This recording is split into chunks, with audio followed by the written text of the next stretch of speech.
beautiful autumn's morning here in the nation's capital. Welcome back, peeps. Here is part 5 and the final part of our base plate build for our 3 degree of freedom motion platform simulator. From here we move to our mid frame. Lots of chunky stuff in that build to get our teeth into. Really looking forward to bringing that build to you guys as well. Without any further ado, here is part 5 of our base plate build. Let's talk about how we're going to measure and cut our 10mm by 10mm flat steel box found in the materials list video and how much you need. Let's talk about how we're going to measure that and cut it and weld it onto this now. Okay guys, so what we're going to do is we're going to cut 2 sections of our 10mm by 10mm solid box, solid square, and we're going to cut 2 lengths of 160mm.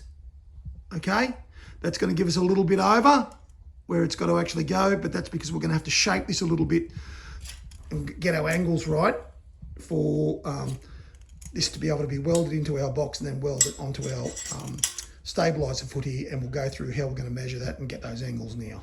So 2 160mm lengths. Now remembering this is centered, so we know it's going to be 160 both sides. And we'll take our caster frame off to do this welding, okay, so we don't get splatter and possibly compromise the bearings in our swivel caster here. But before we remove it, grab your Sharpie, okay, and just mark down the back side of where that caster's sitting with your Sharpie, okay? So we know where to weld our bracing and not interfere with our caster. Okay guys and gals, you've cut your 160mm in length 10 by 10 solid square. Okay, you can see here I've got mine marked up. I'm going to show you the best way to mark this up now, or the easiest way to mark it up. It means there's going to be a little bit of square here that we have to chop off, and there's a little bit of scrap left over. A lot of that stuff sometimes I'll hang onto it, sometimes I'll just chuck it because it's hard to use small pieces like that. Now the easiest way to get these angles right to be welded into our base plate and our 35 by 65 box here is to come to the front of the frame, okay? Place your bottom piece here right at the leading edge, like that, okay? And then we are putting this towards the top for the best purchase on our box here, and to give it the best bracing, we want to get it as high as we can, keeping in mind we need to be down from the rounded edges. So we want to be on the flat. So this is how we're placing it. Okay, so the very corner of our box there, as you can see where the mark starts in the very corner, put that top corner, because it's on the top in this orientation, to the very edge of your stabiliser foot, running it along there like that, then put it against your piece of box, down from the top, okay? And then you'll get your Sharpie, and you'll put some marks along the 10 by 10 square. You'll run your Sharpie along that face of the 10 by 10 square at this end, and then you'll run it along the base plate at this end. So these are the marks that you end up with. Okay, see how those marks, when you remove it, so they'll be the right angles then when we put this against our bottom plate in our 35 by 65 box. They'll sit nice and neatly inside to weld. Okay, what we'll do with our box, we now need to cut where we've measured these. So we'll get our angle grinder and we'll carefully cut through the box along where we've marked these. So then they're angled as they need to be, and so they can sit in flat. So you'll do that with your angle grinder, using that with your cutting discs. Okay, and then what you're going to do is once this is cut at the angles, you're going to round this all off to create a little bit of a bevel around both ends to create some space to get some weld in. Same deal as talked about before with all of our welding and all our gluing. We're creating a little bit of space on our metal pieces to join together to each other. So obviously we're not taking anything out of these parts, the joining surfaces, because they're just flat. So we take some material out of these, we just round the ends off a little bit, so then we've got a gap to fill with weld.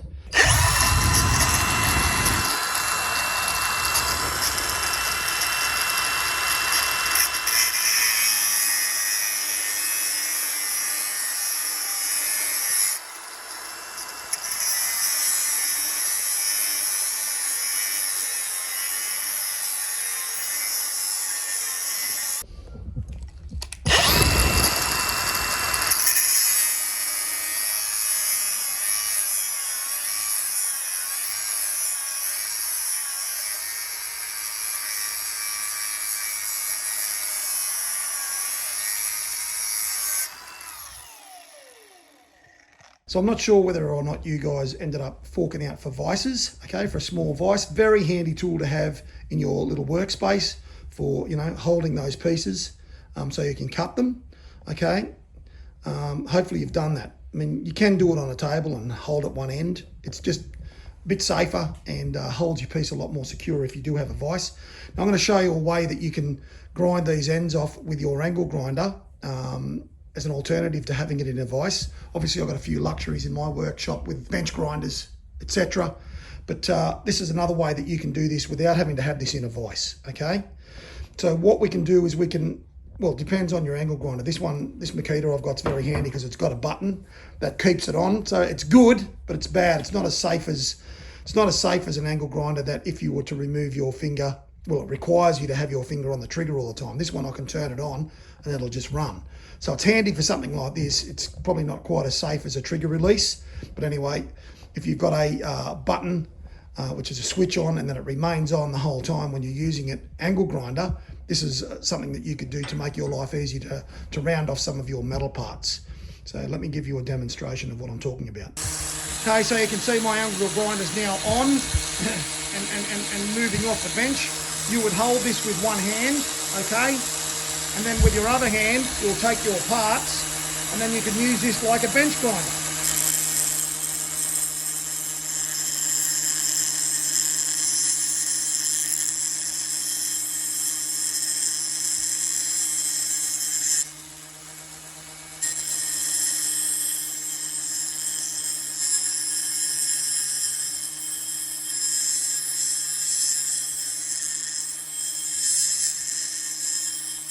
So that gives you an idea of something you can use your angle grinder for in that way, in that orientation, if you can keep it on. If it's a trigger, obviously I've got one hand that I have to hold my camera with, right? So this is quite hard to demonstrate unless I set my tripod up, and I'm a little bit lazy today, but I got away with being able to do it without holding the angle grinder. You'll be holding the angle grinder firmly on the bench and you'll be able to put more pressure on this, onto your disc, to grind your parts off faster. Even if it's a trigger, hopefully, depending on what the orientation of the trigger is, you'd be able to hold the trigger on with your hand while keeping this firmly on your table while you do that part. And just as a disclaimer, you guys do this at your own risk. It's not really the way the angle grinder was designed to be used, but it can be effectively used like this. You just need to use caution and be very careful. Don't get your hands, obviously, too close on the end of your piece or your fingers are going to come in contact with it. And unlike me, wear a pair of gloves while you're doing this. And then if you do happen to touch the disc, you've got a little bit of give. You're hitting glove before skin and you'll feel it and you'll have your hand out of the way before you've removed any skin. Okay, so you do this at your own risk, guys, but it's one method of using your angle grinder, a little bit like a bench grinder. Well, let's talk about how we're going to orientate our 10mm by 10mm bracing. Now we've drawn our line in there where our caster frame is going to end. We don't want to go too close to that, all right? We want to be in probably, I'd say about 5mm. 5mm off that line is where we're going to place this, okay? On the flat part of the box. Now the other thing to talk about now, this has all been rounded off like I showed you. We've created some space for weld and we've also made our areas safe. It's the bottom part of this that really needs to be rounded off on the long angle that goes onto our flat plate. Okay, so obviously you need to round off the bottom part of that. Round off the whole piece so it's safe for people walking over it or if you step over it. But the bottom section needs to be rounded off because that's where it's contacting our stabiliser foot. Rightio, you'll need to orientate it straight. So you can use your stabiliser foot edge here, right, to get that straight. Okay, and that's how it's going to be sitting. Right, and then you're going to do 3 really good tacks. You're going to do a tack top side and both sides on the left hand side and the right hand side at the top, and you'll do the same on the bottom. You could even run a small bead along the left hand side and the right hand side of this piece because it's, you know, you've got a little bit of a run there and then a little bit of a tack right on the end, making sure that's straight. Don't put it on like that, all right, because it'll just look dicky. Probably wouldn't hurt anything, but we want the force of our bracing to be in the middle of this as much as we can as well. So you don't want it out here. Certainly aren't going to put it this side or you won't get caster frame on. We've drawn where our caster frame finishes there, and we're going to come in 5mm from that, and then we're going to make sure that that's nice and straight and square, and then we're going to do the welding. Okay, so the kind and compassionate Dr. ADHD has decided to just give you a little bit of a demo on how to get this tacked, all right? I've already got this tacked in one position. I advise you to tack this top one first, so then this is the most likely to come up, because then it's easy to push that down. It'll be easier to push that down to your bottom plate than trying to push this back in to the box if you've tacked this first. As you can see, it's still all lined up nicely, just with one tack there at the top. I then came and I got my caster frame and I just double checked and made sure that I still had clearance, and I have plenty of. So a 5mm gap between where your line is that you've drawn on your caster frame to where you're going to weld this on, there'll be no problems there with interfering with your caster frame. I'll put one tack in here now. Okay, what I'm going to do now is I'm going to tack this end, and then I'm going to run a couple of beads both sides. This is the beauty of having an auto shade helmet. I've got both hands free so I can hold the camera.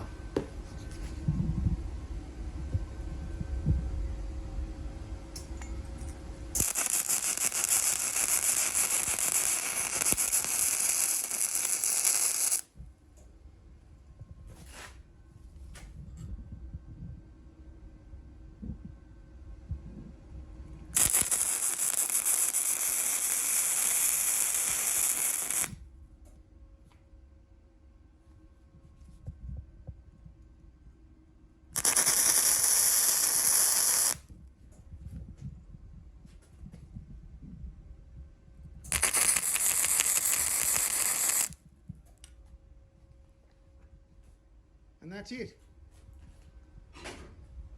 That's not going anywhere. You've now braced one of the critical elements of your build. Now you'll do exactly the same on the other side, obviously. Your welding is just going to go from strength to strength. So once it's cleaned up, this is roughly what you're going to be looking at, okay? Now something Dr. ADHD should have pointed out is, if you're going to paint your bottom frame, okay, it would be a good idea to probably clean that piece of 10mm by 10mm square up before you weld it. It'd be much easier to do that before you weld it. It's going to be harder to grind that mill scale off if it's welded in place. Use that tip for any parts that you're going to use if you're going to paint your frame, which we'll be talking about at the end of this video. You can see I've gone to the trouble of completely getting the mill scale off the stabiliser foot first before I welded that on. So any parts you're welding, it would be a good idea to clean them up before they're welded in place, because it's easier than to take the mill scale off before they're welded in place. That's our bracing welded on, and we now have the advantage of two opposing forces. Okay guys, give yourselves a very big pat on the back. You've just completed the build element of the base plate of our 3 degree of freedom motion platform simulator. So now what we need to talk about is painting the base plate. Some may want to do this, some may not want to do this. It does add extra work to the build element, but it will look great if you do it. So really this is personal choice. It's not going to cost you that much in materials, but it will cost you in time. Let's talk about how we got to go about doing this. First, we need to do, as already discussed, we need to get as much of the mill scale off our flat steel as we can, off all the elements of our metal. If you've used the 50 by 35 box that's primed, you'll need to just rough that as discussed, and then all of your metal parts, they need to be either treated with our sandpaper disc pad here on our angle grinder, or they need to be touched with the wire brush over the whole surface. Okay, once that's been done, we need to get some methylated spirits. That's what I'd recommend. It's cheap. It does a great job of removing all the particles. You just get some cloths, some methylated spirits, wet the cloths with methylated spirits, and run the cloths over everything, over every part of your surface that you have touched with the wire brush and with the sanding disc. Okay, and remove all of the loose particles from your flat steel. Once that's done, then we need to talk about how we're going to prime our metal, and this is the stuff to use. Okay, it's called etch primer. Now what this does, this works with metal.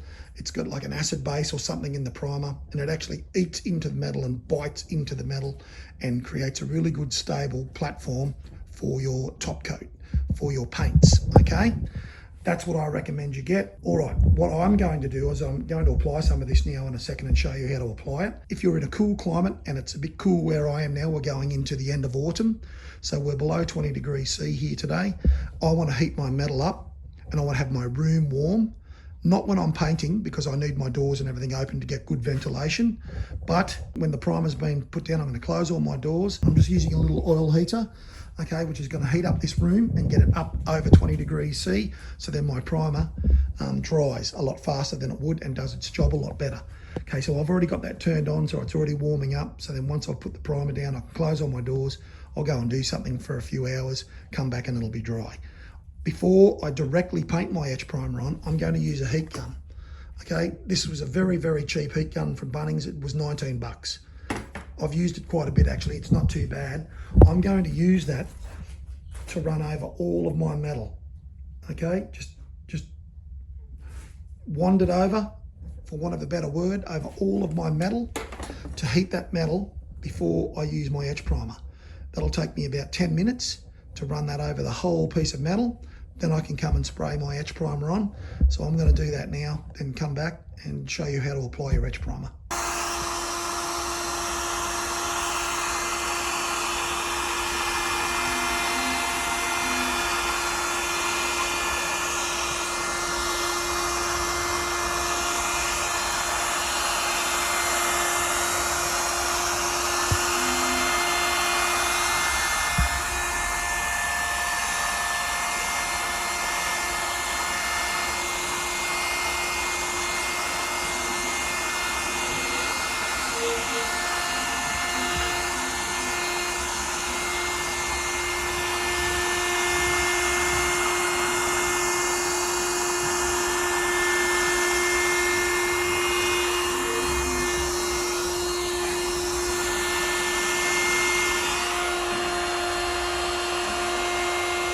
So guys, you're going to make sure you give this a really good shake. I've been shaking this for about 2 minutes. I continue to shake it as I apply the primer. Okay, you want to be about 300 millimeters from your piece, and nice smooth action. Okay, you're not trying to put it on too thick.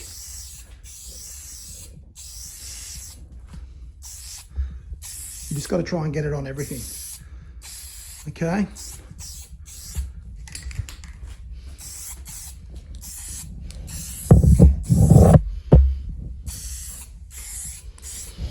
Okay, so that's the general idea, all right? Long strokes, about 300 mil from your workpiece. Don't get it too thick so that it ends up blobbing and running. Just a nice light coat is all you need to get ready for your paint. Rightio?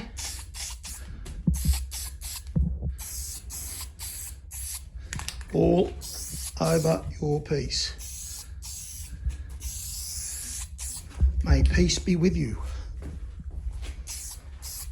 And with you, they said.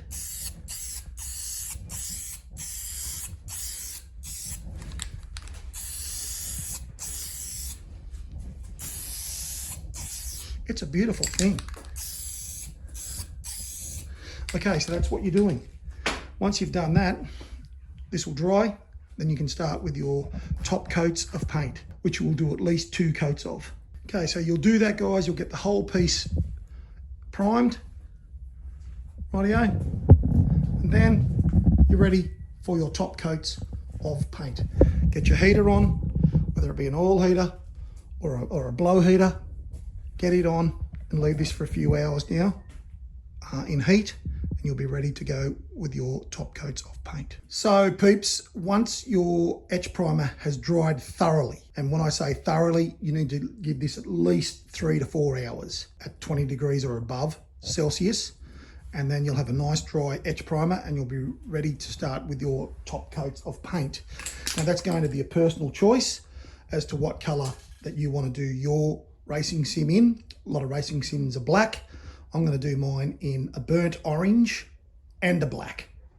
Okay, to make it look a little bit more of that 60s, 70s muscle car look.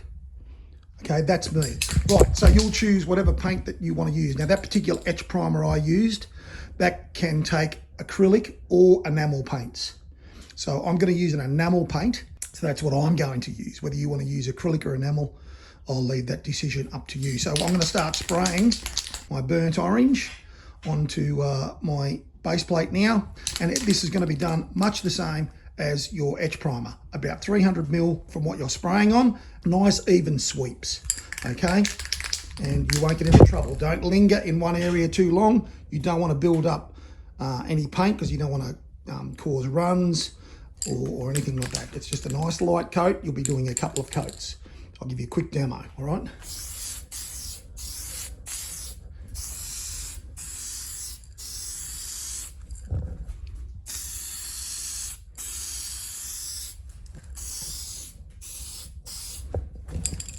And you're just getting it on everything. Hopefully not on yourself too much.